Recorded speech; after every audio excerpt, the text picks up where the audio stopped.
All right. Happy Wednesday. We are halfway through there. Thank you, Jesus.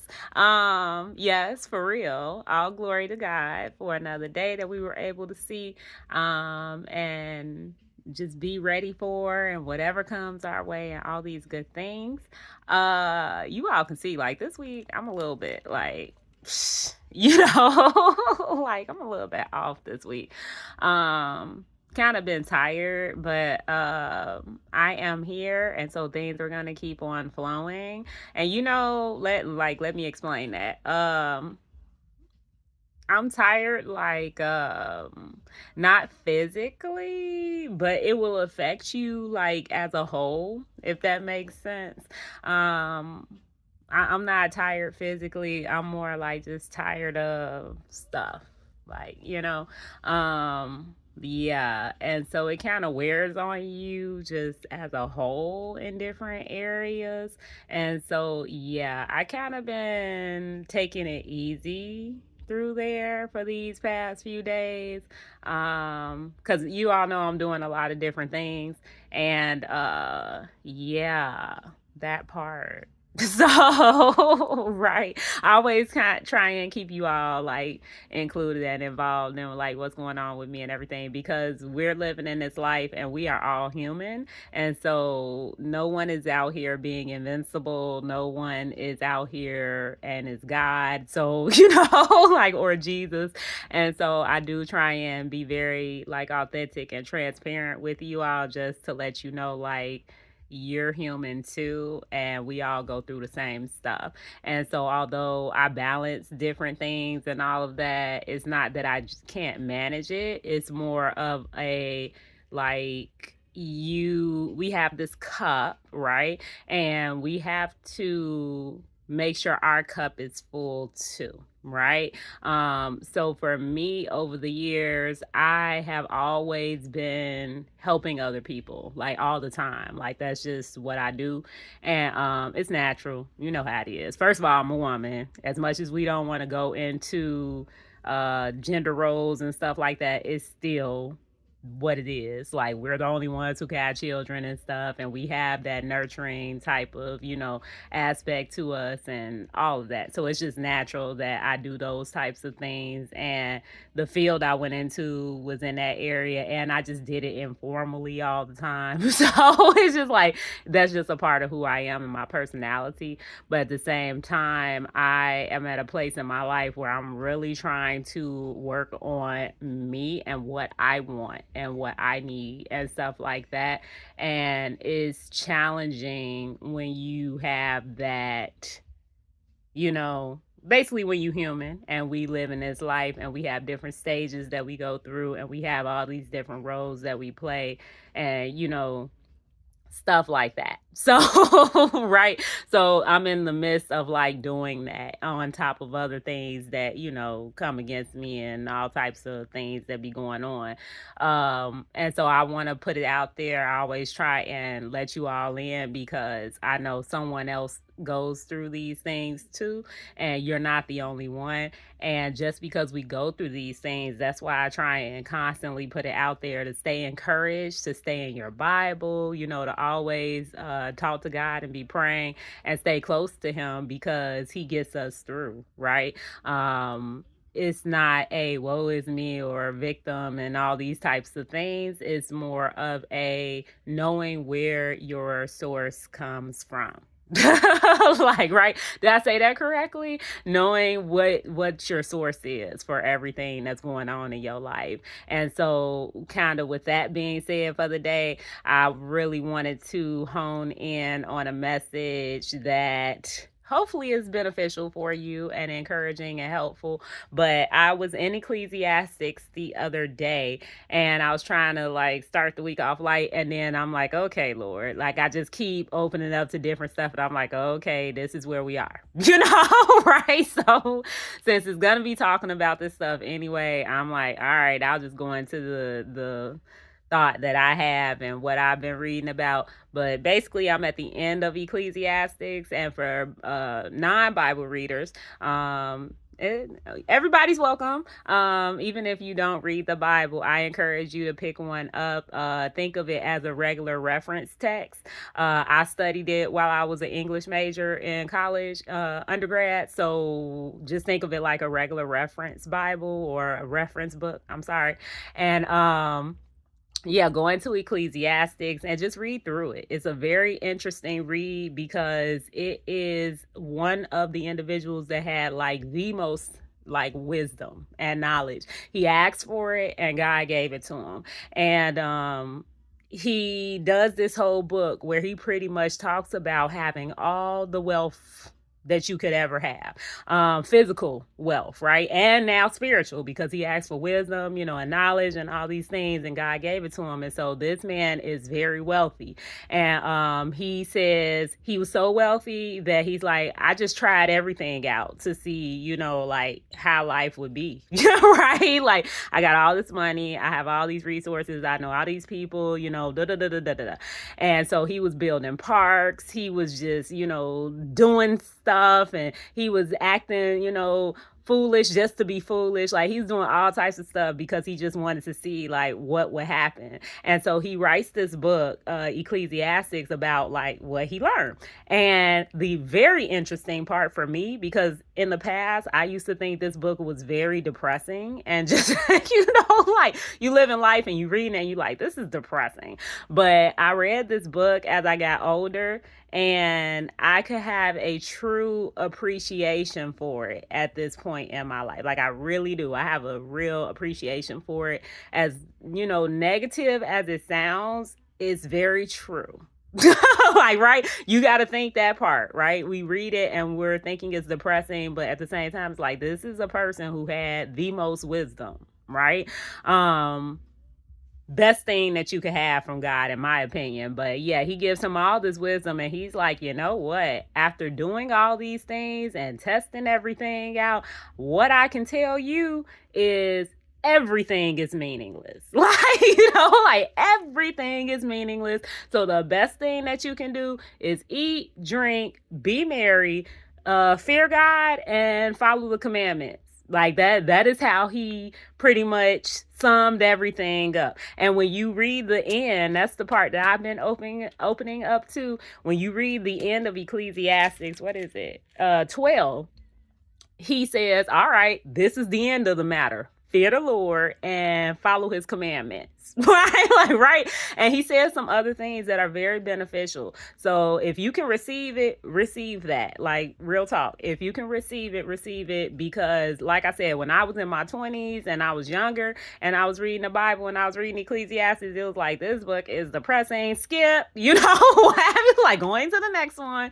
And look, the next one, Song of Songs. So, we'll be in that one because that one's about love and all the great things and good feelings.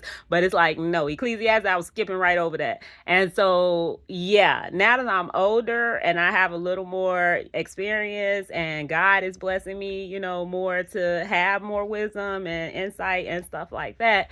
I'm at the point where I'm like, oh, I completely get it. Like, everything is meaningless. And it's so interesting because if you go through it, he's literally laying everything out that we do in life, thinking that is the most important thing. I mean, we make it milestones, we make them goals as we're going along the way. Like, oh yeah, when I hit 40, I'm gonna do this. When I hit 30, I'm gonna do this. When I hit, 25 or 50, 60, I'm doing this. And, I'm gonna buy that. And it's just like, he literally lays everything out. Like, all this stuff is meaningless. The best thing that you can do, eat, drink, be merry. Eat, drink, enjoy your wife, enjoy your life, be merry, right? Like, seriously, he just sums it all up. And he even gives you insight about the things that we do and why he feels it's meaningless or why it's a waste, or what have you. And it's the most interesting thing. So that's why I'm like, if you can receive it, receive it. But I'm going to say, for the day, I encourage people, go read Ecclesiastes. Like, go read it. And for real, before you get into it, let me prepare you. Before you get into it, seriously, pray about it. Like, ask for insight, ask for him to reveal whatever he wants to reveal to you. Ask for wisdom, ask for understanding as you're reading it, because sometimes we could read stuff and it's going right over our head. Like I said, I would read it, I was feeling depressed, and then I'm just like, skip this, I ain't reading that, what have you. But now that I'm older and I've done some of the stuff I done, experienced and all that, and I'm like, you know what, this stuff is meaningless. All is gonna perish, none of it matters. The best thing that we can do is seriously enjoy our lives, enjoy whatever our hands find, us to do. What you call it? Make sure that we're following what the Lord is saying. Make sure that we're fearing Him and only Him. And yeah, you are successful at life. Like, right? All the other stuff, meaningless. He goes into what do you call it? He goes into just having money in general. The fact that we make this a goal, like we like, okay, this is our, what do we call it? Like our generational wealth plan. This is our wealth plan in general.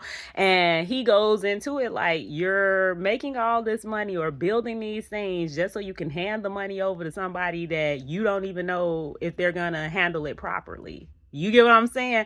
Or, how he feels God will bless someone with a whole lot of money, but then they can't enjoy it because they're always working. What have you? Like, sir, he goes into every single thing. He goes into advancement and how we're always going after these roads or we're going after these jobs and things like that. And it's you trying to advance for what? Right?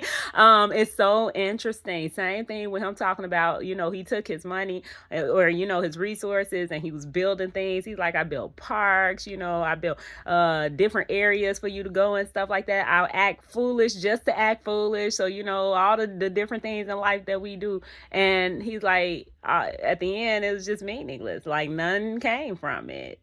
Same thing from, I think it's a part in there that talks about it's a time for everything. It's a time to, love. It's a time to hate. It's a time to build. It's a time to tear down. Like, he just literally gives all this wisdom, because you all know I love Proverbs too. That's the real wisdom book. I love that one. But Ecclesiastes, it like hits you where it needs to be, where it's just like, okay, now, right? We have this life, right? And he does call us to be free, right, in him, because once we know the truth shall set you free. And so he's like, remember, with all this truth that we receive and this understanding, we can live how we want, but don't use it as a cover up to be doing anything, because everything we can do, but everything's not beneficial. And so then you go into this Ecclesiastes book and he's telling you about all these different things that we choose to do in life, right? He even has a part where he's talking about when you're young, like, remember your creator, right? But at the same time, follow your heart. Follow your heart, whatever it's telling you to do, right? Because when we're young, you know how that is.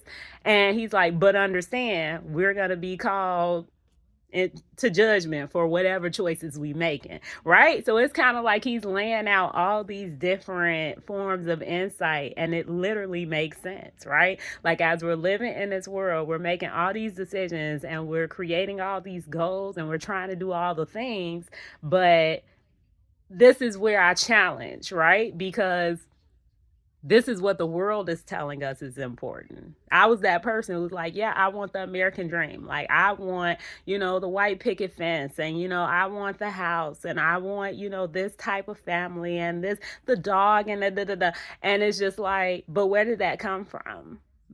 Like, seriously, it's like, where did that come from? And then you have to stop and realize, like, a lot of things we are creating, a lot of different ideas of what we find to be successful, or what we find to be, oh, you've made it because you've hit this certain age, or you've hit this certain, milestone, or you've hit this certain, idea of what you're supposed to be or what you're supposed to have at this point in life. And this is all stuff that we're creating from the world. But when you get into this book, right? And again, for people who don't even read it or you don't believe in God, just think of it as a reference text, like another, self help book that you can find. Although I know it's way more powerful than that. So I really encourage you to go read it. But yeah, when you go into Ecclesiastes, like he's literally laying out everything that we tend to do in life and find it to be like super significant, and he's explaining like what his insight is from it as an individual who has God-given wisdom, right? Kind of like a book where you get to see people experiencing stuff so you don't have to go through it, right? Like, let me see you go through some stuff. And so, you know how the younger ones are. I'm the baby, so it's like you watch older people go through stuff and then you're like, all right, I don't want to do that, or I want to do that because that works, like, or that doesn't work. But it's like that. It's like watching a person who, has all this experience and has all this wisdom and insight doing things, and then he's giving you all of this, nuggets of knowledge so that you can make better decisions. And so as I'm reading, the part that I opened up to was 12. And in this part of the book, basically, he like sums it all up. Like once he gets to the end, he's like, now all things have been heard. Here's the conclusion of the matter. Fear God and keep his commandments, for this is the duty of all mankind. Okay? For God will bring every deed into judgment, including every hidden thing, whether it is good or evil. Right. And so, and he even said some positive things too. Like it ain't all bad. Like, right. All of it is good. Come on now. It's the Bible.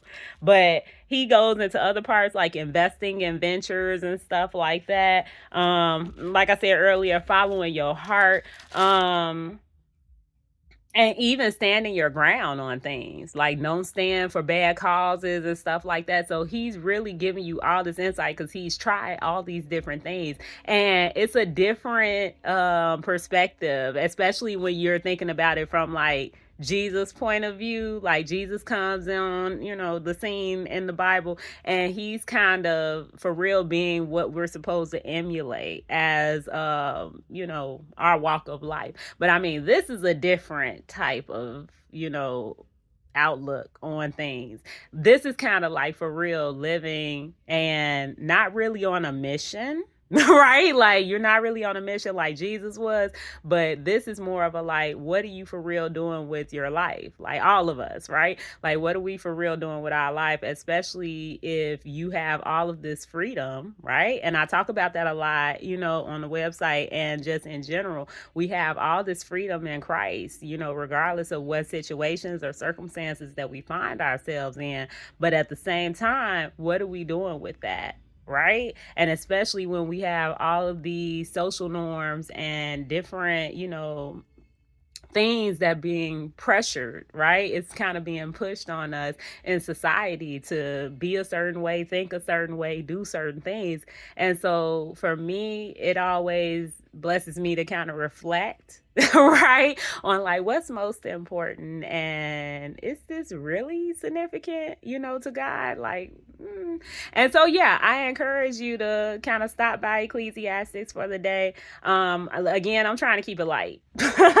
Like before I go into some real stuff for the rest of this week. I'm trying to keep it light, but I'm serious. I hope that you'll stop by Ecclesiastes and kind of read through it and tell me what you all think, like when you're reading it, like for real. Tell me what you're thinking about it. I'm growing my eyebrows out, so you all are gonna see like my bangs, but like I could barely even see sometimes. They're not bad, but it's just like I'm growing them out. So I was like, I'm gonna do some bangs, but now it's like I can never really see. They like all in my eyes. But yeah, I hope you'll stop by and read Ecclesiastes and for real reflect on it and kind of meditate on it and ask God, for him to reveal some things to you, like be blessed with some understanding and ask him for that, right, while we're reading it, because every time I go through it, I get something different from it. And it's very interesting to kind of get that contradiction of life where we're living in our world, right? We're living in life and it's always about this go, go, go, be busy, be busy, be busy. Oh, okay, what's the next thing? What's the next thing? Like, oh, I'm doing this, I'm doing that, I'm supposed to be doing this, and I'm trying to do that, and it's like all of this blah blah blah blah blah blah blah blah blah, right? Like always doing, always working towards something, right? And it's just like, but then you're hearing this person full of wisdom that God gave them, and he's saying, eat, drink, be merry. Like eat, drink, be merry, enjoy the life of your youth. Like, like he don't even say anything about, kids really that I can recall. And he goes into whatever your hands find, yourself doing, like enjoy that. Right. And even going into like fear the Lord, follow his commandments, enjoy your life. Right. Now he does go into the ventures, like he talks about that, and like you never know what's gonna come and everything. And he even talks about the end days and how we'll be. And so I don't know. You all tell me what you think as you're reading through it. And it's a short read. It's only 12 books in there, but it's not really long. But I mean, it's very loaded. Everything is very loaded, from the areas about advancement to the areas about, two get more for their return opposed to one. What's the other one? It's a couple different things that we do in life, like all the different things that we do in life. And kind of as you're reading it, I would say reflect on how we view it, like how society tells us we're supposed to be, and then kind of think about how he's telling it to be, like what we should be doing, and like what he got from it when he did it. I think that's the part, right, that always has me back in this book and really reflecting on it. So yeah, for the day, that's what I'm encouraging everyone to do, and kind of challenging you to think about it and meditate on it, and even pick each other's brains. Like if you're a Bible reader, or others are, like ask them, like how do they think about this, because I never really hear people talking about Ecclesiastes like that. No one wants to go around and be like, so I'm living life doing all this stuff and everything's meaningless. Like everything is meaningless. Like even when I say it, like everything's gonna perish. It's almost like this dark cloud. And again, like I said, in the past I used to think it was depressing, but it's like, no, it's just kind of matter of fact. Like this stuff is going to perish. So you better enjoy it while it's here. And not only that, don't enjoy it too much where you loving it now, because you can't love the world and love God at the same time. But it really does make you think, and it really does put some things on your mind to kind of have you reflecting on what we do, right? And what we feel about it, and how much we're putting into it opposed to what we're doing that we should be doing, right? The duty of all mankind. Crazy. That's wild. And so like it's wild to me that it's like he putting it out there, like this is our duty, and yet we're doing all the things. Like we're always doing all the things. We're finding extra things to do, but it's like the stuff that he's telling us to do, it seems to be like so challenging and like so hard, right? Like fear the Lord and follow his commandments. Like, okay. So yeah, I'm gonna leave it there for the day. I tried to make it short, but yeah. So I shall talk to you all next time, and hopefully, I'll be a little more energetic, but I just been doing stuff and trying to get some things together. So yeah, but I'm still good. Like, and know that God is always in control. So if you ever feeling like your cup is a little low, or it's like mid-level, like take some time for yourself. I will be. So take some time for yourself and stay, balanced. That's the part, right, that we have to make sure that we're doing. Always staying balanced. So I shall talk to you all next time. Bye.